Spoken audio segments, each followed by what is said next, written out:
اس programme کے آغاز میں میں سب سے پہلے تلاوت کلام پاک کے لیے گزارش کروں گا قاری عبدالشکور صاحب کو تو وہ سٹیج پر تشریف لائیں اور سورہ ابراہیم کی آیت نمبر 35 سے 41 تک کی تلاوت فرمائیں۔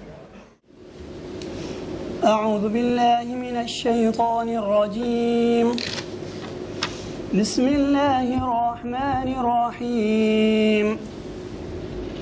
وَإِذْ قَالَ إِبْرَاهِيمُ رَبِّ اجْعَلْ هَذَا الْبَلَدَ آمِنًا وَاجْنُبْنِي وَبَنِيَّ أَن نَّعْبُدَ الْأَصْنَامَ رَبِّ إِنَّهُنَّ أَضْلَلْنَ كَثِيرًا مِّنَ النَّاسِ فَمَن تَبِعَنِي فَإِنَّهُ مِنِّي وَمَنْ عَصَانِي فَإِنَّكَ غَفُورٌ رَحِيمٌ رَبَّنَا إِنِّي أَسْكَنْتُ مِنْ ذُرِّيَّتِي بِوَادٍ غَيْرِ ذِي زَرْعٍ عِندَ بَيْتِكَ الْمُحَرَّمِ رَبَّنَا لِيُقِيمُوا الصَّلَاةَ فَاجْعَلْ أَفْئِدَةً مِّنَ النَّاسِ تَهْوِي إِلَيْهِمْ وَارْزُقْهُم مِّنَ الثَّمَرَاتِ لَعَلَّهُمْ يَشْكُرُونَ رَبَّنَا إِنَّكَ تَعْلَمُ مَا نُخْفِي وَمَا نُعْلِنُ وما يخفى على الله من شيء في الأرض ولا في السماء الحمد لله الذي وهب لي على الكبر إسماعيل وإسحاق إن ربي لسميع الدعاء رب اجعلني مقيم الصلاة ومن ذريتي ربنا وتقبل دعاء ربنا اغفر لي ولوالدي وللمؤمنين يوم يقوم الحساب صدق الله العظيم۔ جزاک اللہ خیر۔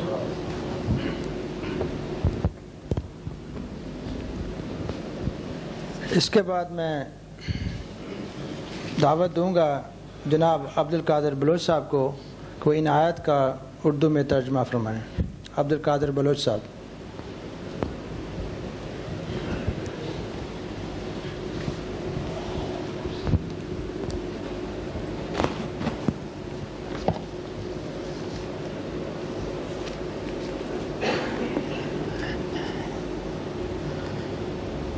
شروع اللہ کے نام سے جو بڑا مہربان نہایت رحم فرمانے والا ہے۔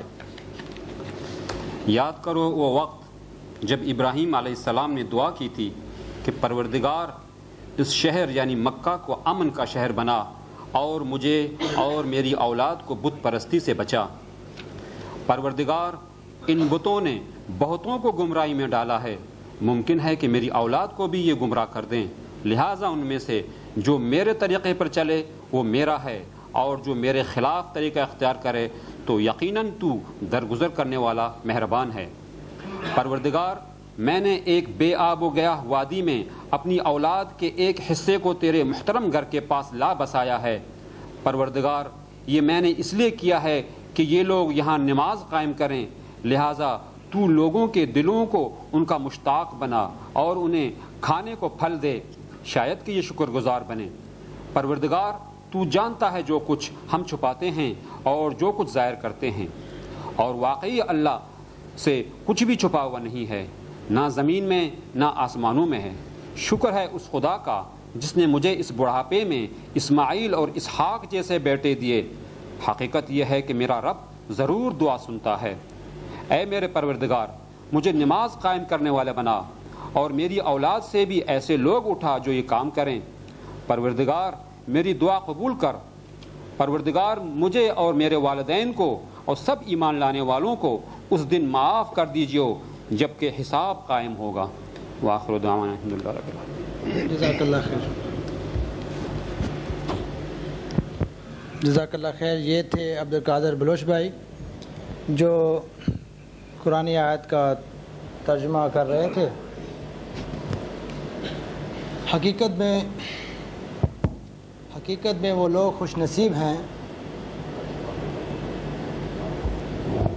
حقیقت میں وہ لوگ خوش نصیب ہیں جو اللہ کے اس مقدس مقامات کی زیارت کرتے ہوئے ایک عظیم فریضہ کو انجام دیتے ہوئے اپنے گھروں کو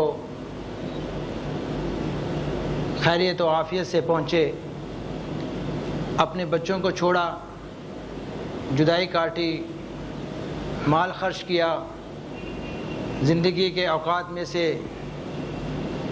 چند دنوں کے اوقات اللہ کی رضا کے اور خوش نصیبی کو حاصل کرنے کے لیے صرف کیے، راستے کی تکلیفیں اٹھائیں، پریشانیاں اٹھائیں اور نہ جانے کن کن مشکلات سے وہ گزرے۔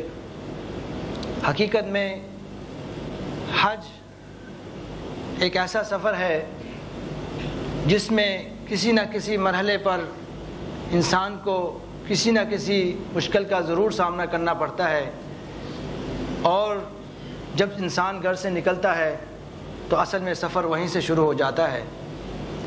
بحرین میں رہنے والوں کے لیے خاص طور پر جو حضرات بسوں میں سفر کرتے ہیں یا جو لوگ طیارے میں سفر کرتے ہیں، سب سے پہلی مشکلات کا جو مرحلہ آتا ہے، میں سمجھتا ہوں کیونکہ میں خود ان جگہوں سے گزر چکا ہوں، بس والوں کے لیے یہ پل ہی کافی ہے جہاں سے مشکلات کا آغاز ہوتا ہے، اور ہوائی جہاز والوں کے لیے جدہ ایئرپورٹ ہی کافی ہے جہاں سے مشکلات کا آغاز ہوتا ہے۔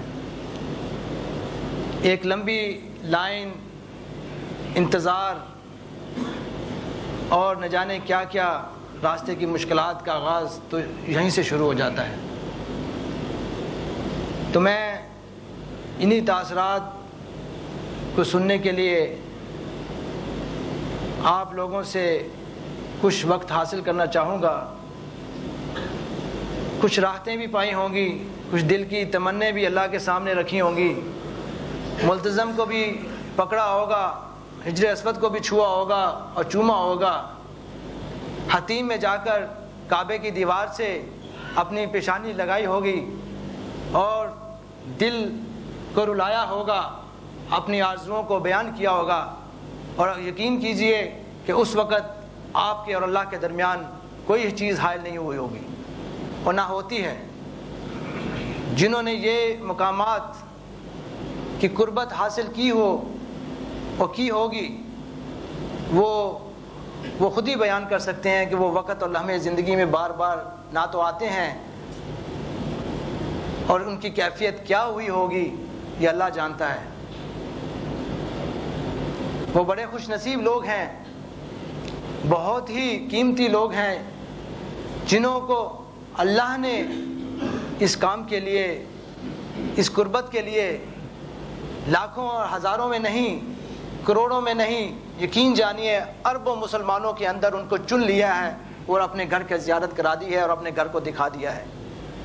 یہ اعزاز حقیقت میں کوئی معمولی اعزاز نہیں ہے۔ انسان کو اپنی قیمت کا احساس کب ہوتا ہے؟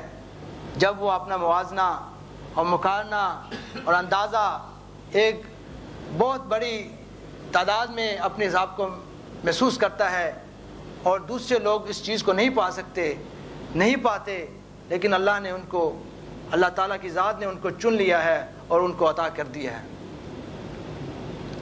حاجی صاحبان اصل میں کوئی معمولی انسان نہیں ہوتے، اور انسان صدیوں زندگی بھر آرزویں لگاتا رہتا ہے، پیسے اکٹھے کرتا رہتا ہے، جوڑتا رہتا ہے، دل کی تمنے اور آرزویں ساتھ لے کر اس دنیا سے چلا بھی جاتا ہے، اور کئی لوگ نہیں، ہزاروں لوگ چلے بھی جاتے ہیں۔ جن شہروں سے، جن گاؤں سے، جن گھرانوں سے ہمارا تعلق ہے، انہی گھروں میں اور انہی گھرانوں میں آپ دیکھیں کتنے لوگ اپنی زندگیاں گزار کر اس دنیا سے چلے گئے، لیکن وہاں جانے کے لیے ان کو مہلت نہ ملی۔ یہ اللہ کا اعزاز آپ کو جو ملا ہے، جس سہولت کے ساتھ ملا ہے اور زندگی کے جس حصے میں ملا ہے، یقین کیجئے کہ جو حاضر لوگ ہیں، جو زیارت کر چکے ہیں، جو ہو آئے ہیں وہاں سے، ان کی زندگی کی تبدیلی کے لیے اتنا ہی کافی ہے کہ دنیا میں بہت کم لوگ ہیں آپ جیسے، اور قیمتی چیز ہمیشہ دنیا میں کم ملا کرتی ہے، اس چیز کی قیمت ہمیشہ زیادہ بڑھتی ہے مارکیٹ کے اندر جو بہت قلیل اور کم تعداد میں موجود ہو، نایاب ہو۔ سستی اور آسان چیز تو ہر جگہ ملتی ہے، اور آپ اپنے آپ کو، اپنی شخصیتوں کو، اپنے انسان کی روحانیت کو اندازہ لگا لیں کہ لاکھوں کروڑوں کی بات نہیں کرتا، دنیا کے اربوں مسلمانوں کا آپ اندازہ کر لیں اور اپنی حیثیت کو اندازہ کر لیں کہ آپ کتنے لوگ قیمتی ہیں۔ اور اس کے بعد، اس سفر کے بعد اپنی زندگیوں کو تبدیل کرنا، زندگیوں کے اندر تبدیلی لانا، سوچ اور عقل اور فکر کے ساتھ لازم و ملزوم ہو چکا ہے۔ آپ کوشش کریں، حق تو کوئی حق ادا نہیں کر سکتا اللہ تعالیٰ کی ذات کا، لیکن کوشش تو کر سکتا ہے۔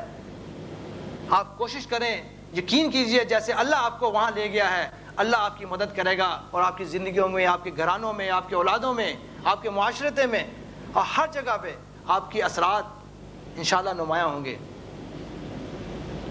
کچھ لوگ زندگی کے ایک دفعہ جاتے ہیں، کچھ 2 دفعہ جاتے ہیں، کچھ 10 دفعہ جاتے ہیں، کچھ بار بار جاتے ہیں، لیکن تسکین جب بھی حاجی واپس آتا ہے تو اس کے دل میں ایک سوال ہوتا ہے کہ میں پھر جاؤں گا۔ کوئی شخص اگر عمرہ کر کے آتا ہے تو اس کے دل میں یہ سوال ہوتا ہے کہ میں پھر جاؤں گا۔ اس کی تمنا ہوتی ہے کہ میں ایک دفعہ پھر اپنی پیاس بجھانے جاؤں گا، اور اللہ تعالیٰ اس کا رخ بدل دیتا ہے۔ وہ جائے یا نہ جائے، لیکن اس کی سوچ بدل جاتی ہے، اس کا رخ بدل جاتا ہے، اس کا رخ سیدھا ہو جاتا ہے۔ انہی تاثرات کو سننے کے لیے آپ لوگ بھی بے چین ہوں گے، اور میں بھی بے چین ہوں حقیقت میں سننے کے لیے۔ ہر سال سناتا بھی ہوں اور سنتا بھی ہوں، لیکن ہر سال ایسے لگتا ہے کہ ہر بات نئی بات ہے، ہر بات جو دل سے نکل رہی ہے یہ تاثرات کی ایک نئی بات ہے۔ اور اللہ تعالیٰ سے دعا ہے کہ جو ہو کر آئے ہیں ان کی عبادات کو، ان کے مناسک جو کیے ہیں، ادا کیے ہیں، ان کو قبول فرمائے۔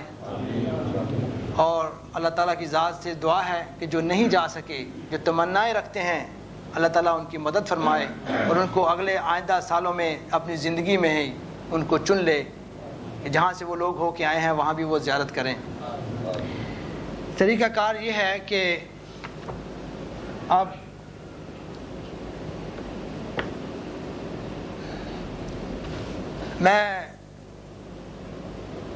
کوئی آپ کو یاد ہو کہ جب ہم تربیتی پروگرام کر رہے تھے تو میں نے گزارش کی تھی کہ آپ حضرات جو ہیں جا رہے ہیں وہ اپنے نام اور ایڈریس، ٹیلی فون نمبر ہمیں دے جائیں، اور اس کی ہمیں یہ اتنی مدد ملی کہ ہم نے آپ کو رابطہ کرنے میں بہت آسانی رہی، اور ہم نے آپ سے رابطہ بھی کیا، اور آپ کا رسپانس جو ہے ہم نے پایا،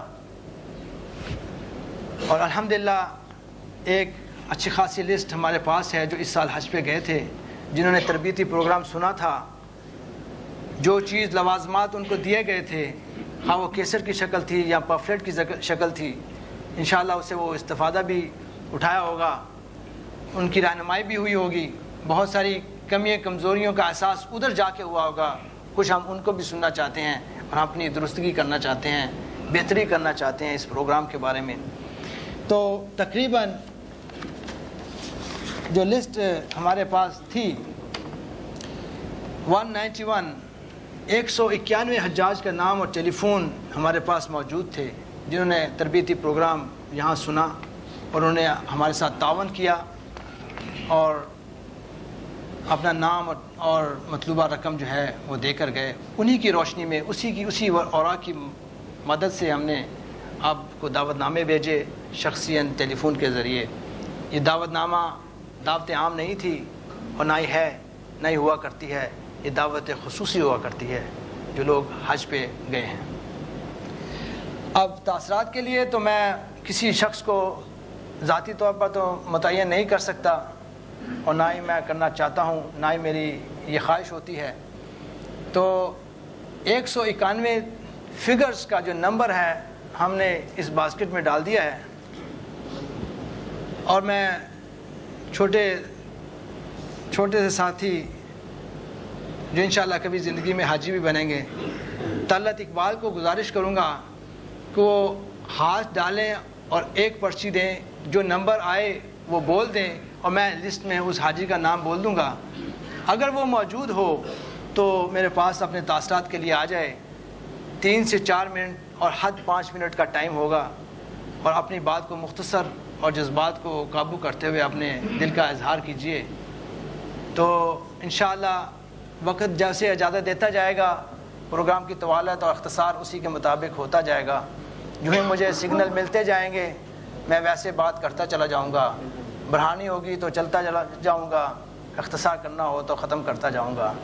تو سب سے پہلے میں اپنے چھوٹے ساتھی کو دعوت دوں گا، طلعت اقبال کو، کہ اس ٹوکری کے اندر جو ہے، باسکٹ کے اندر کچھ ہیں پرچیاں لکھی ہوئی جس کے اندر نام ہیں، وہ ایک پرچی مجھے ڈال دے اور یا خود ہی آ کے نام بول دے کہ کیا نمبر اگر پڑھ سکتا ہے تو انشاءاللہ کوشش کروں گا کہ میں وہاں سے لسٹ سے اس کا نام دینے کی. ایک نمبر ہے 154 نمبر ہے 154.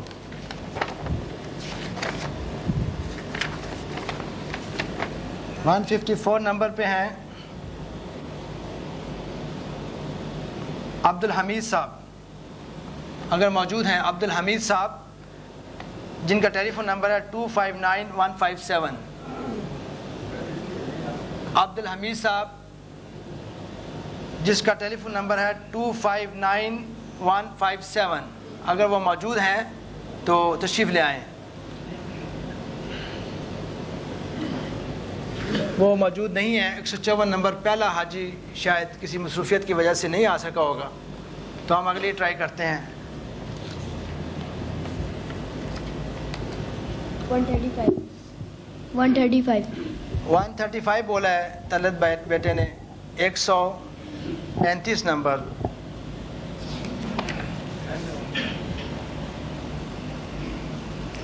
ایک 135 میں نام ہے محمد یوسف صاحب. محمد یوسف صاحب جن کا ٹیلی فون نمبر ہے 895682. اگر وہ موجود ہوں تو. نہیں، آپ نکالتے جائیں، کوئی تو آئے گا، اور جو آئے گا وہ زبردست آئے گا. 11 نمبر. 11 نمبر پہ جو نام ہے محمد ابراہیم صاحب. محمد ابراہیم صاحب 9842 آپ آئے؟ اچھا آئے نہیں. اچھا چلتے جائیں آگے. اتفاق کی بات ہے کہ یا تیسرا حاجی صاحب.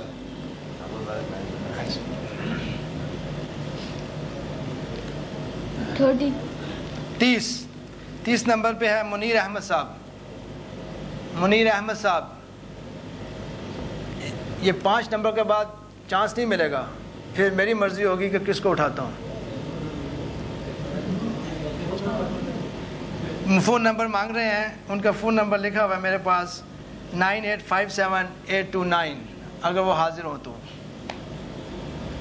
نہیں ٹھیک ہے بیٹا، 1 منٹ آپ چلے جائیں. دوسرے بیٹے کو بلائیں ذرا، شاید وہ بڑا ہاتھ ڈالیں گے. آئیں بیٹا، آئیں. دوسرے آپ کا آئیں. نہیں، اس کے ساتھ بھائی کو بلاؤ.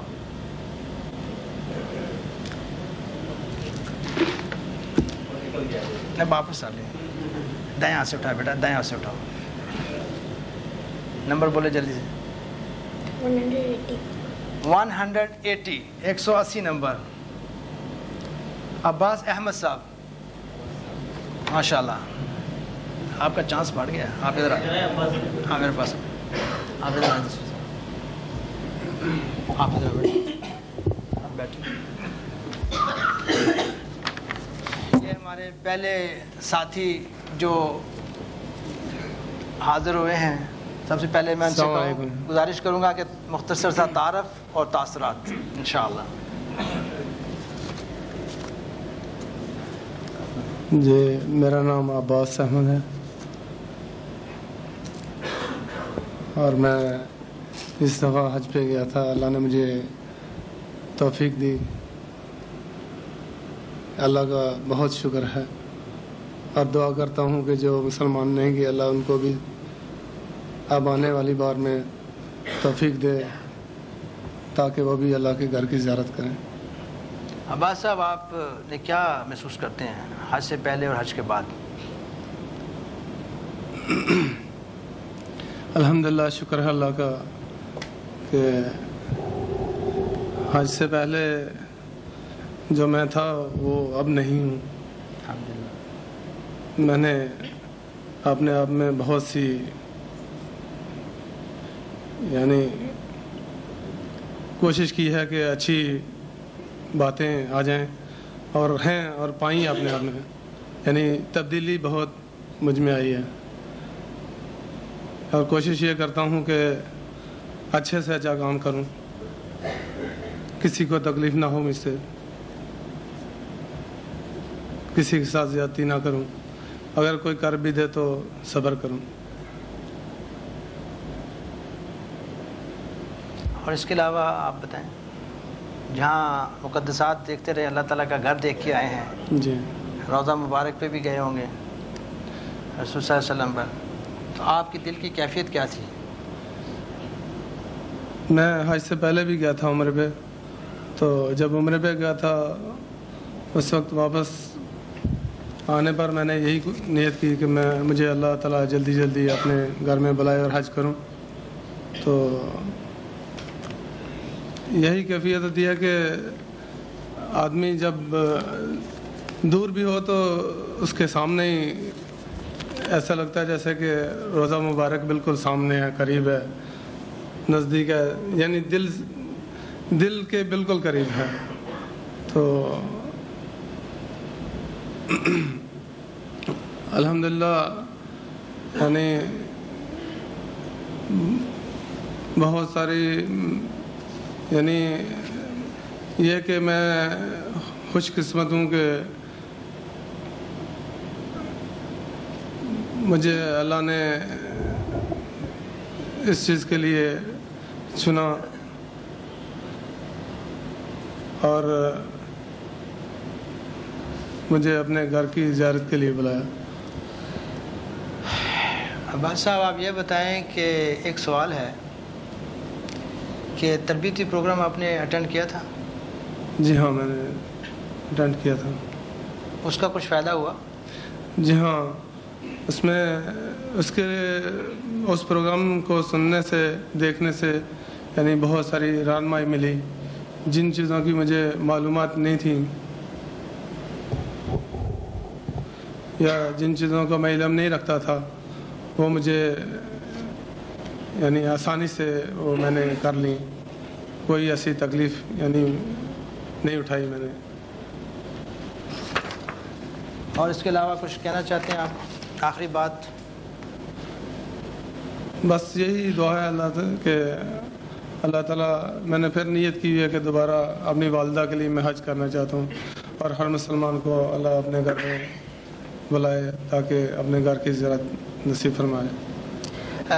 تکلیفیں جو ہیں وہ تو ہیں, تکلیفوں کو آدمی دیکھے تو پھر وہ تو ہمت ہارنے والی بات ہے, لیکن میرے حال میں اسی چیز کا نام ہے, جو تکلیفیں ہیں یہی حج ہے. آپ کچھ تجویز دینا چاہتے ہیں آئندہ سال پہ جو حج پہ جائیں گے انشاءاللہ جو حضرات, ان کے لیے کچھ تجویز رکھنا چاہتے ہیں کیونکہ اب تو آپ اس سفر سے ہو کے آ رہے ہیں؟ مثلا ان کے دوران سفر, ان کی تیاری اور جو فرائض, جو مہم, جو ضروری چیزیں ہیں ان کے بارے میں, ان کی روشنی میں کچھ بات کرنا چاہیں گے؟ اصل میں پوری طرح سمجھ نہیں رہا ہے. آئندہ سال پر حجاجی جو حاجی جائیں گے انشاءاللہ, جی ان کی رہنمائی کے لیے آپ کچھ بات کہنا چاہتے ہیں؟ جی انشاءاللہ کوشش یہی ہوگی, اگر میں زندہ رہا ادھر ہوں گا بحرین میں تو آؤں گا یہاں پہ آ کے. تو نہیں, کچھ بات کہنا چاہتے ہیں ان حاجیوں کے لیے, کوئی پیغام دینا چاہتے ہیں آپ؟ بس مشورہ یہی ہے کہ ہر مسلمان جو ہے اس کے لیے دعا کرتا ہوں کہ وہ اچھے سے اچھا کام کرے اور اللہ کے گھر کی جانے کی جزاک اللہ خیر. کوشش کرے کہ وہ زیارت کرے اللہ کے گھر کی. جزاک اللہ خیر. شکریہ بہت. آپ تشریف لیں. السلام علیکم. وہ کدھر گئے چھوٹے میاں بھائی؟ بیٹا کہ دور چلا گیا کہیں؟ میرے پاس آؤ ذرا جلدی سے آؤ, نہیں تو پھر یہ آخری پرچی ہے, اس کے بعد پھر میں خود انشاءاللہ تھوڑی سی ترتیب نکالتا ہوں. نمبر بولو ذرا, ادھر منہ کرو, کیمرے کی طرف منہ کرو. 28 نمبر بولا انہوں نے. 28 نمبر.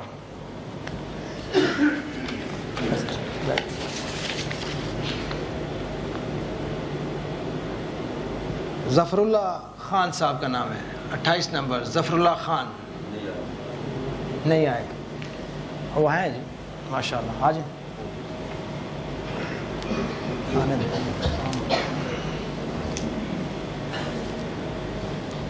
ماشاء اللہ یہ ظفر اللہ خان صاحب ہیں. ظفر اللہ خان صاحب, آپ ان سوالوں کی روشنی میں اپنے تاثرات کو محدود کریں. حج سے پہلے اور حج کے بعد کی زندگی, تربیتی پروگرام کے حوالے سے جو رہنمائی ملی اس کا تھوڑا سا مختصر تجزیہ, اور آئندہ سال کے پروگراموں کے لیے کچھ تجاویز, کچھ مشورے دینا چاہیں گے تو.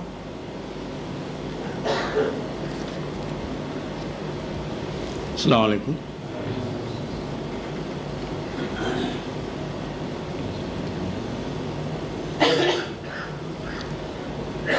اس بار جب میں حج پہ جانے کا ارادہ کیا, اس وقت دارالایمان میں آنے کا مجھے شرف حاصل ہوا. اس پروگرام کو اٹینڈ کر کے مجھے کافی مدد ملی, اور تمام ارکان کو صحیح طریقے سے ادا کرنے کی ترکیب مولانا صاحب نے جو کچھ بتائی اور جو کچھ سن کر میں نے بہت کچھ حاصل کیا. اور کچھ چیزیں جو کتابی شکل میں, تحریری شکل میں اور کیسٹ کی شکل میں تمام حجاج کرام جو حج کے لیے روانہ ہو رہے تھے ان کی جو دیے گئے دارالایمان کی طرف سے, وہ میرے خیال میں بہت ہی کارآمد ثابت ہوئے. اور اس کیسٹ کو میں نے ہر روز شام کے وقت اپنی ملازمت پوری کرنے کے بعد ہر روز شام کے وقت سنتا رہا. کئی بار اس کو سنتا رہا تاکہ حج کو صحیح طریقے سے, حج کے ارکان کو صحیح طریقے سے کیسے ادا کیا جائے. ایک چیز کو بار میں کیسٹ کو ریوائنڈ کر کے سنتا گیا جو مولانا نے اس کیسٹ میں بیان کیا گیا تھا, جو سب حجاج کرام کے لیے میرے خیال سے بہت ہی کارآمد ہے. اور میں دارالایمان کو اس بات کی بہت مبارکباد دیتا ہوں کہ ایسے پروگرام ہمیشہ ہر سال وہ کرتے رہیں تاکہ آنے والے حجاج کرام جو ہر سال حج پہ جائیں گے ان کی اصلاح ہو سکے اور ان کو صحیح طریقے سے سارے ارکان حج کے کرنے کے لیے یعنی مدد ملے. میرا ایک سوال ہے کہ دوران حج کون سا ایسا مقام تھا جہاں آپ نے محسوس کیا ہو کہ سب سے زیادہ مشکل وقت اور تکلیف دہ وقت گزرا؟ سب سے مشکل وقت جو حج کے دوران جہاں تک میرا تجربہ ہے,